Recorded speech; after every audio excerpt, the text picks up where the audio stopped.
Hello everyone, welcome to our new series of lectures on contemporary issues in political theories. Before I begin, let me remind you that I have taken the first topic of the syllabus, and that is the nature, function and significance of political theory. So today I will begin straight away by discussing the debate on the decline and resurgence of political theory. And in order to do that, I will first of all, in the course of the lecture, talk about distinction between political science, political theory, and political ideology, so that we would be able to understand what is this decline and what is the resurgence of political theory. So let me start by saying that I think by now all of you are aware that political theory is a primary, it's a primarily part of the discipline of political science. It is actually the core of political science. Because, as somebody has said, without theory, there is no scientific study, there is no scientific discipline. In the same way, political theory is a very important and integral part of the discipline of political science. Only when we have political theory can we have, scientifically study whether it is about Indian politics, whether it is about Northeast politics, because theories provide to us the model, it provides to us the approach, as well as it gives us the understanding of the various concepts that we have to deal with when we study about politics, when we study about the relationship of politics with other disciplines. So, therefore, now, when we talk of political theory as a discipline, it has come a long way to be one of the core areas, as I said, of political science discipline.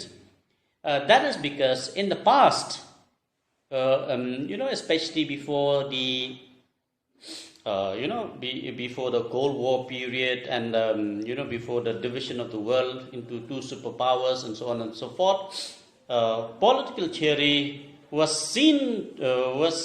studied rather as a subject called as political philosophy, or generally as political science. So, from the ancient Greece onward, political theory, or as it is known then, political philosophy or political science rather in general, this particular aspect of the discipline of political science, it is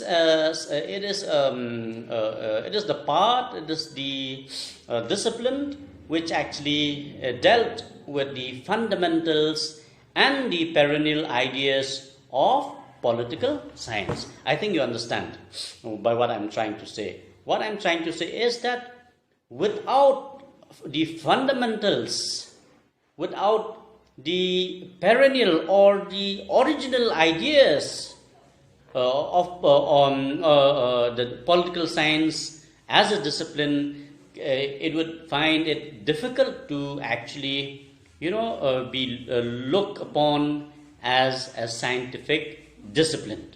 So, in the modern connotation, for example, people like Charles Louis de Secondat Montesquieu, or rather Montesquieu, Adam Smith, then Adam Ferguson, David Hume. These were the first among the first intellectuals or the first scholars who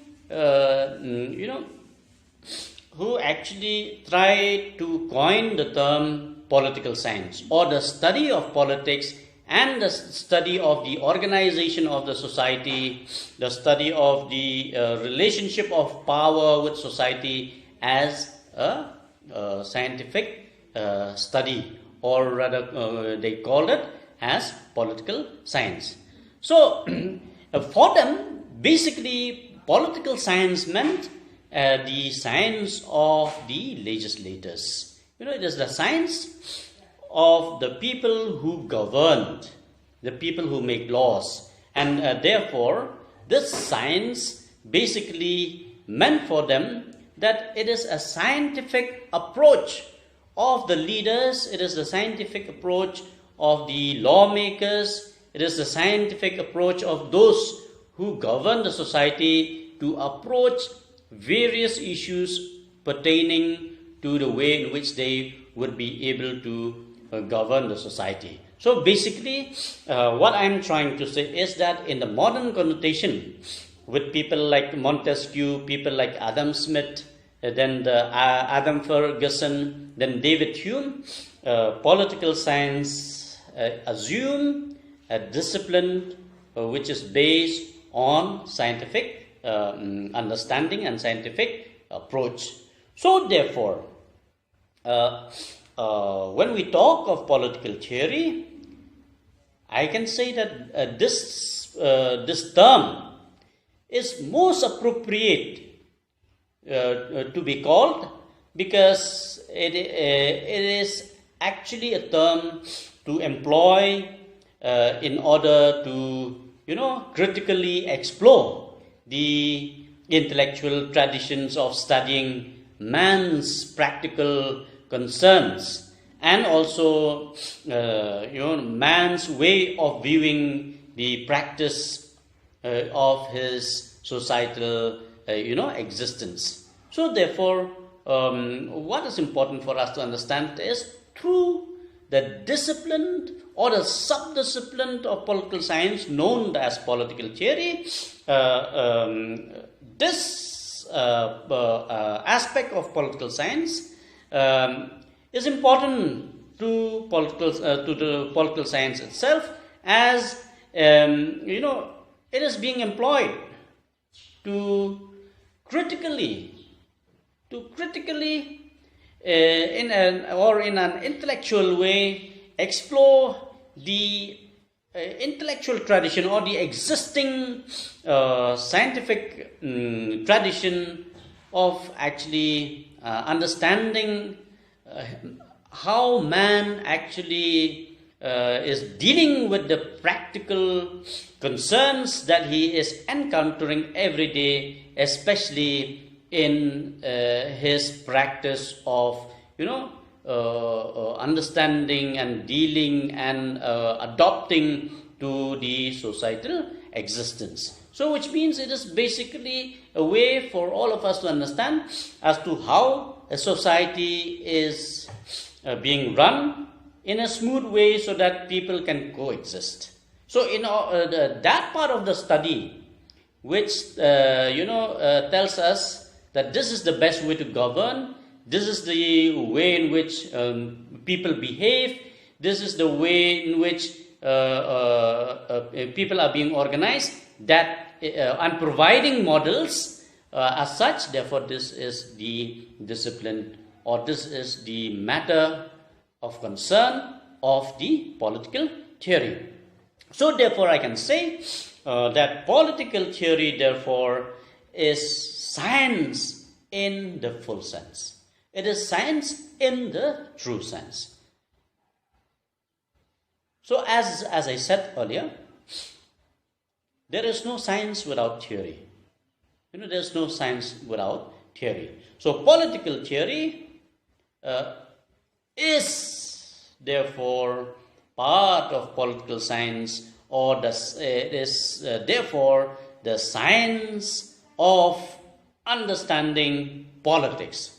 It is the science of understanding human practice and his behavior in governing the society in which he lives. So therefore, I repeat again that political theory is certainly part and a very integral part of political science, because, and a very important aspect of that is that political theory is science of politics, or is a science of understanding human behavior or human political behavior, his practice in actually trying to govern the society in which he lives, which means governing his relationship, governing the way the resources of the society is being, governing the way in which the resources of the society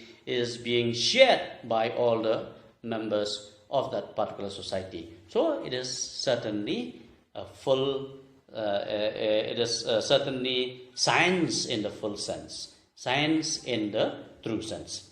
So now, before we go into the debate of on the decline and the resurgence of political theory, let us try to understand the distinction between political theory, political science, and political ideology. Why this is important? Because, as I said from the very beginning, political science is a discipline. It assumed the significance of a scientific discipline in the modern world, because political science has been seen as a discipline which is studying the relationship of the economic activity with the political behavior, with the behavior of human being, and that behavior of human being in the form of how the resources in the society are being shared in a way that every member of the society is actually having access to those resources in order that they can coexist, and in order that the relationship in the society can be maintained in a way that everybody feel that they are part and parcel of the existing community. So, though often you see these terms like political theory, political science, and political ideology are being treated as synonymous, or rather they are being treated interchangeably, yet in today's academics and intellectual perception, it is important. It assumes important for all of us to differentiate between each of them. Because, as I said earlier, the moment political science assumed as a discipline, certainly political science will require, being a discipline, will require certain models, it will require certain concepts, the understanding of those concepts and approaches. And therefore, in this particular context, political science will require political theory. Now, when political theory gradually transform itself into the source for developing dominance of power, for developing a culture in which certain proponents of a certain kind of approach take dominance in the society, then political theory becomes political ideology. And therefore, you can say that the political ideology is the distorted form of political theory, and as such, therefore, there are huge limitations, because while political theory is disinterested, it is not affected by the models that it provides. Political ideology is a practice in which the proponents of certain kind of approach actually try to impose those approaches, try to impose those systematic dominance, and therefore this often leads to contradiction and contestations. Okay, and as I said, political theory has nothing to do with all those. Now, coming to political science, let us begin by discussing what is political science. I will not spend much time on political science because all of you by now you are more of an expert in this area.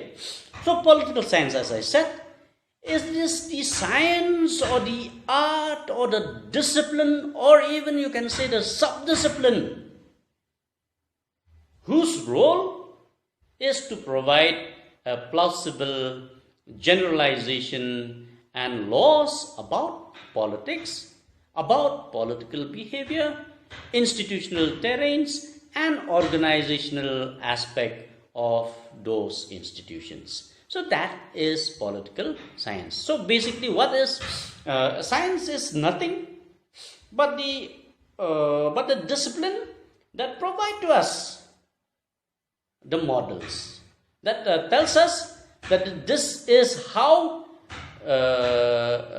governance is to be managed. This is the law of politics. This is the law of politics, which means that if a society has to be organized, a society has to be managed and governed, then there are certain models, and therefore political science provides those models.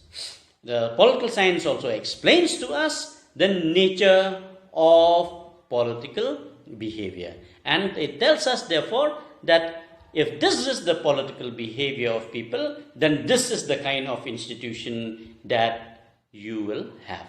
If this is the nature of politics, then this is the nature of political behavior. And if this is the nature of political behavior, then naturally the nature of political institution that will come about will also be of a certain kind.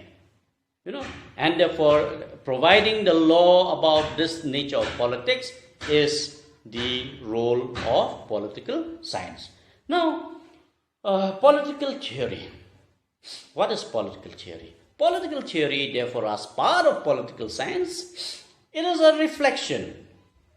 It reflects on the political phenomenon, the political processes and institutions. So therefore, as I said, in order for us to understand the laws of politics, what is important is, before evolving into a certain models or certain law of politics, what is important is for scientists or political scientists or political theorists to understand the political phenomenon or the phenomena that is existing at that point of time, that is existing at a particular society. For example, in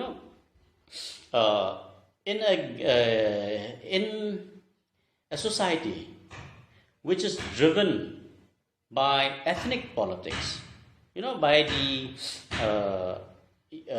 the significance of identity, ethnic identity, then naturally in such a society, if you talk of liberalism, if you talk about liberal ideas, then that liberalism and that liberal ideas or the liberal institution will be constrained by the kind of political phenomenon that is driven by ethnic politics. So therefore, a political theory, the role of political theory is that political theory subject all forms of political behavior, all forms of political laws to philosophical and ethical criterion.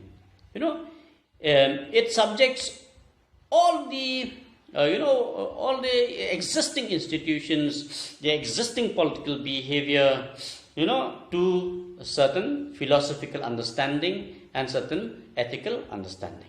So if, as I mentioned just now, if some society behave in a particular manner, then certainly political theory will subject that political behavior to a certain kind of philosophy. Okay, a certain kind of philosophical criterion. So therefore, you can say whether that society is, it is a developed society, it is a primordial society, or it is a society which is, in between these two. Between these two. So therefore, when there is a certain nature of political behavior, then those political behavior will be tested by certain ethical criterion. Okay, certain ethical way of looking as to whether those behavior are ethically correct or ethically incorrect. So therefore, political theory also therefore it is a discipline that whose purpose is to analyze and to compare between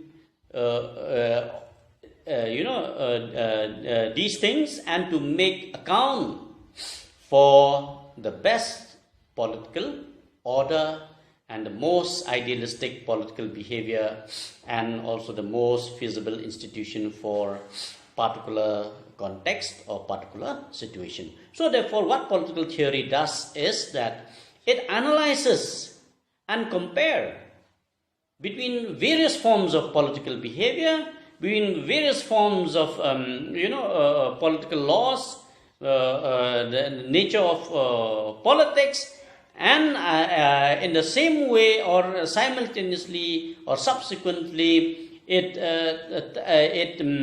tries to provide a model as to which is under certain circumstances due to certain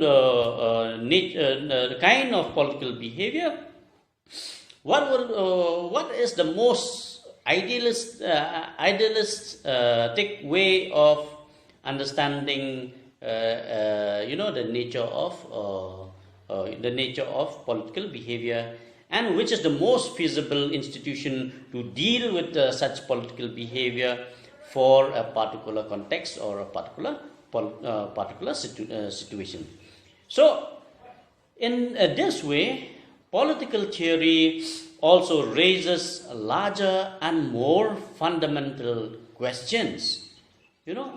For example, the ideal form of life that human beings ought to lead within a larger community. So, political theory provides to us, first of all, it raises these kinds of questions, and accordingly, therefore, it will provide certain kind of models. And as I said earlier, when political theory provides certain kinds of models, it is detached from those models. It is disinterested. Or rather, you can say political theory will not necessarily be insisting that this is the only model that you should follow. You can also follow many other models, or other people can also provide other models. So therefore, the ideal form of life that human being ought to lead within the larger community is the kind of question, and in answering to these kinds of question of what is the ideal form of that people should ought to behave, what is the nature of political behavior that is ought idealistic within a larger community, answering that question, answering these questions, actually political theory will then provide or will address the perennial issues. So while answering these kinds of questions, political theory will be capable of providing the answers, because they will be able to address to the origin of the issues and problems. So now, for example, the understanding of a classical text or ideas is an important component of the discipline, as it locate the existing context while understanding the issues based on classical text. So this is the role of political theory. As I said, political theory provides to us the model. So how it does? By, locating the issues in a certain context, political theory therefore will go back to classical text, will go back to classical models that existed, try to understand those classical contexts, contextualizing them with the existing issues, existing problem, and as such, therefore, you can say that the study of classical texts and contextual and locating those classical texts in the existing context and understanding of the existing context on the models provided by those classical texts can also be said as the responsibility, as the role of political theory. So therefore, local setting, along with its perennial problems of life of the society, can be contextualized through the process of analyzing and comparing the classical models or the classical text, and as such, therefore, such perennial issues, such a perennial problem can be addressed. And in addressing those perennial issues, those perennial problems, therefore, political theory will provide to us, as I said from the very beginning, will provide to us the the models of how to deal with certain issues, certain problems. So, so therefore, it can be said, that political theory is the quintessence of eternal knowledge. It is the quintessence of eternal knowledge. Why? Because certain models that is provided at certain point of time, with revision, with the process of contextualizing in a new context, can be applicable, or those may not be applicable, but certainly they will remain as models that can be applicable or not applicable. So therefore, political theory can, as I said, we can argue that political theory is the quintessence of eternal knowledge. It is an inheritance not of of one culture, or one particular place, or people, or time, but of the entire humankind. Of the entire humankind. So therefore, it remains as models. As I said, it may be applicable to some situations, it may not be applicable to some situations, but those models will remain. So political theory, in this way, we can say, certainly have some specific context, and as such, therefore, one political theory should not be assumed as the final understanding of an event. As I said, they will remain as models, they will remain as approaches, they will remain as the philosophical understanding of certain existing issues, yet they may not necessarily, they are there for the entire human community. It is eternal knowledge, yet certainly they have specific context, and as such, one political theory should not necessarily be taken for granted or assumed as though that is the final understanding of any event. So therefore, for any similar issues that may have arisen, as I gave an example earlier, the question of ethnic politics. So the ethnic politics in Northeast may differ with the ethnic politics in Africa. It may differ with the ethnic politics that existed in the in Southeast Asia. or in other parts of the world. But what we can say is, suppose if the issues remain to be the same, then those models can be revisited. But the models does exist. So therefore, rather, it is for us to understand that one theory cannot be universally applicable to all situations under, they are not to be applied universally everywhere, but they are to be contextualized based on the practices of that context. Okay, based on the nature of the practices of those contexts. So therefore, events and their meanings should be open to future interpretations. So therefore, new events which may be similar, may have different meanings, may be arisen because of different issues. So therefore, understanding the perennial issues are important.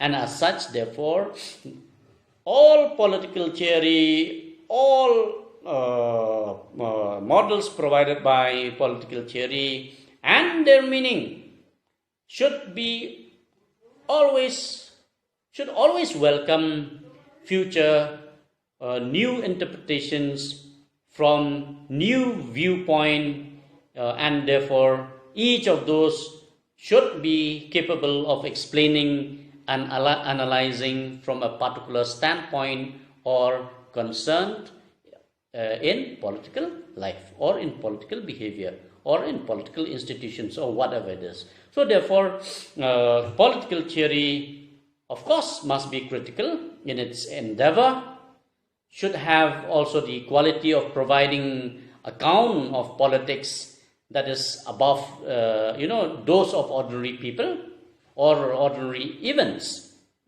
What is important for us in this case, as such, therefore, to understand is that political theory certainly must be critical in its endeavor. It is not necessarily only to give the appraisal of the models that it would provide, or the situations or the context or the problems of that particular context. It is not only to tell us that this is the issues, and this issues is arisen because of this particular event and so on and so forth, but rather having understood the issues, the events that have led to those issues, political theory should also critically look into the perennial problem, and as such, by understanding the perennial problem, then it would be able to also provide to us the answers. Okay, it should be able to provide to us the answer, and therefore it should have the quality of providing account of politics, which therefore means that it should be above those of ordinary people's behavior or above the ordinary people's thinking. So now if there is an issue of, for example, coronavirus, so the first reaction of the people would be, they would be scared, they would be worried, The second reaction of the people would be that they may stigmatize those who have been affected by this virus. Now, the role of political theory is to tell the society that, look, this is the characteristic of this virus. This is how this virus will be affected. This is actually, these are the dangers from this virus. Otherwise, there is not much of danger in the existing pandemic of this coronavirus. So therefore, it is above the normal reaction of the general people. Going forward, therefore, the meeting point between political theory and political science is that, while political theory applies or supplies ideas, it supplies concepts, As I told you, political theory understands the problem and provides to us the concepts. It provides to us the concept of the existing issues. It tells us that for example, concepts of democracy vis-a-vis the concept of dictatorship. It tells us that if a political regime behave in this particular manner, then this behavior of this political regime is either democratic or autocratic or dictatorship. Okay, it gives us it supplies to us these ideas and the concepts and theories. Therefore, provides to us theories for the purpose of analyzing and also description, providing to us the way in which we can describe the existing problems and issues, and also helps us in explaining and criticizing the nature of the political behavior. So that is, the terrain of political theory. I repeat again, the terrain of political theory is that it supplies to us ideas in dealing with the perennial issues. And in the process, it explains to us, it gives us the new concepts. It helps us to understand that if this is the issue, then this is the concept. This is the the way of looking at it. For example, as I told you, if people are being treated in a very ill manner, then concepts like human rights come in between.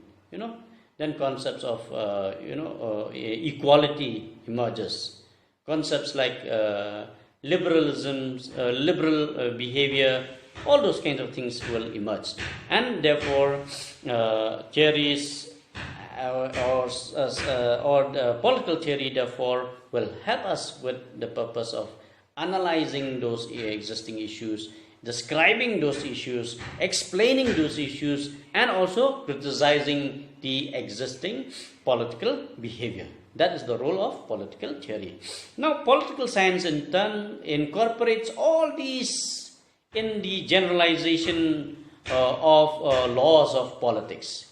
It absorbs all these, and therefore it explains. It will tell us. It will therefore tell us that such a political regime will behave in this particular manner, and this is the way in which a certain political regime will have to behave. If this is the models that is provided by the political theory, therefore we have to make a law, we have to make a policy in this particular way. If today, during the time when India was emerging as an independent country, India was,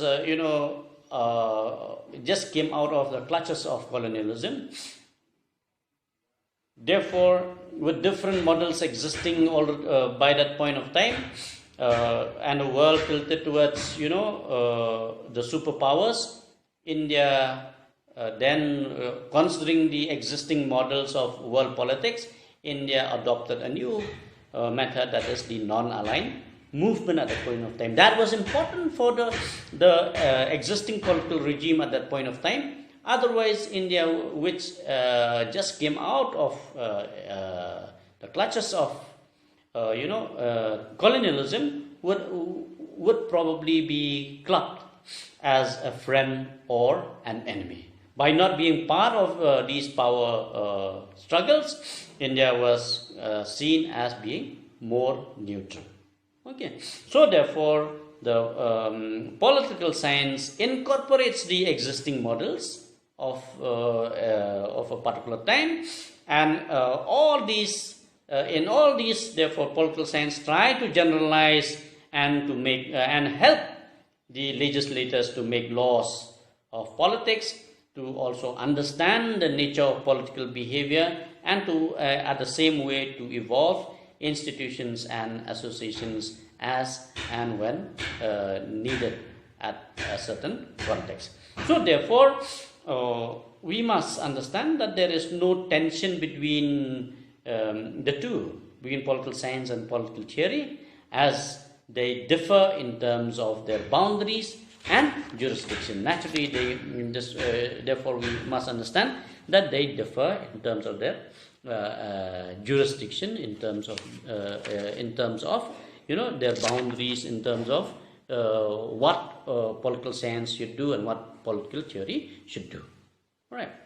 Now, when we talk of political theory, as I told you, in the ancient time, there was nothing of a sort that was called as political theory, but rather it was understood as political philosophy. Then gradually, with people developing certain kind of thought, with communities actually, adopting, through reformers, through, demagogues, orators, they develop certain kind of thought. Then emerged the question or the sub-discipline of what is known as political thought, and of course, again, political theory. So now let us understand what is political philosophy, how it differs from political theory. So political philosophy actually deals with concepts such as justice, rights, democracy,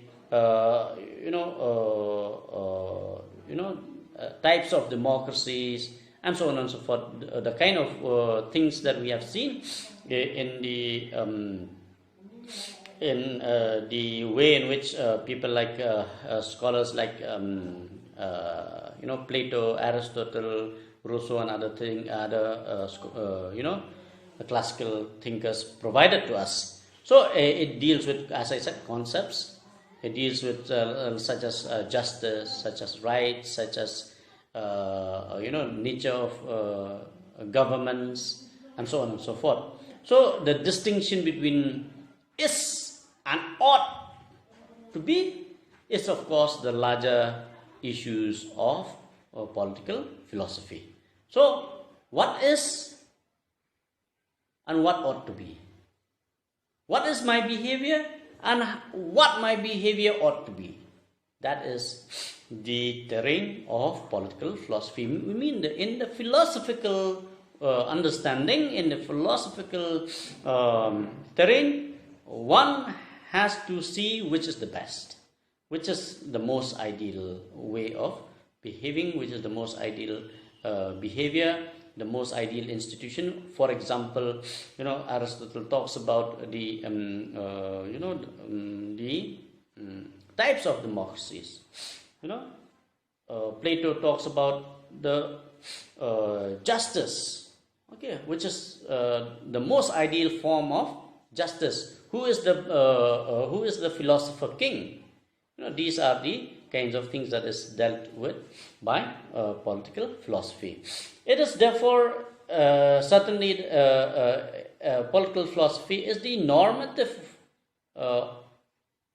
political theory. It is a normative in the sense that it attempts to bring out the interrelationship between concepts. It is a normative in the sense that it explains to us the internal relationship between various things, between various nature of behavior. So therefore, every philosophy can be called as political theory, but every political theorist may not necessarily be a political philosophy or political philosopher. A political theorist cannot be a political philosopher, because a political theorist will be discussing about scientific method. It will be discussing about analysis and so on and so forth. But political philosophy is about deriving. It's about a dialogue. The dialectical dialogue wherein the best, the idealist form of understanding will emerge. So it is a complex practice and activity. Political philosophy is a complex practice and complex activity. It can be understood by analyzing the many ways that the acknowledged masters have practiced it. Have provided to us certain ways of thinking.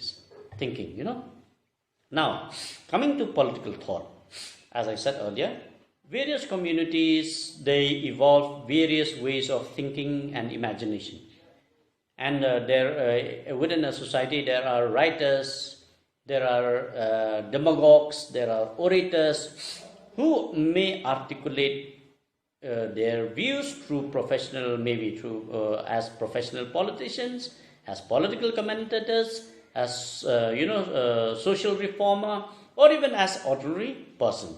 So this process then form into a certain nature of thinking, a certain nature of thought process, and therefore these can be considered as political thought. And therefore political thought is a form of political theory, which is articulated, as I said, through scholarly articles, speeches, and then even through policies and policy decisions, and also maybe through poems, through prose, and in this way capture all the problems, the issues, the anguish, and the suggestions of the people at large. So therefore, one can say that political thought or thought as such is time-bound. Political thought provided by people like Rabindranath Tagore, Vivekananda, and other, even Aristotle and others may be time-bound. Okay, it would be applicable to that particular juncture. And it included, political thought include a theory that attempts to explain the political behavior and values, to evaluate it, and also methods to control the existing problems and issues. So now, as I've already mentioned to you, then there is political theory, and all the speculations of individual articulated as models of explanation, can be said as political theories. And they may be theories of institutions like the state, the nature of representation, the nature of election, the models provided for explaining all these things can be considered as political theory. I've already explained to you all these things. So in political theory, the mode of inquiring is comparative and explanatory.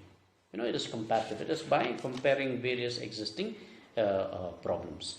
Now, political theory in such a situation, therefore, it explains the attitude and the action from ordinary political life, and it also helps to generalize about this ordinary life in a particular context. And as such, therefore, political theory is concerned about or with the relationship, between concepts and circumstances. So political philosophy, while it resolves to understand political theories which might appear equally acceptable in the given circumstances, political theory provides the models. It provides the models for the existing, issues and how to deal with those issues. Let me stop here. I will continue with the question of political ideology. Thank you.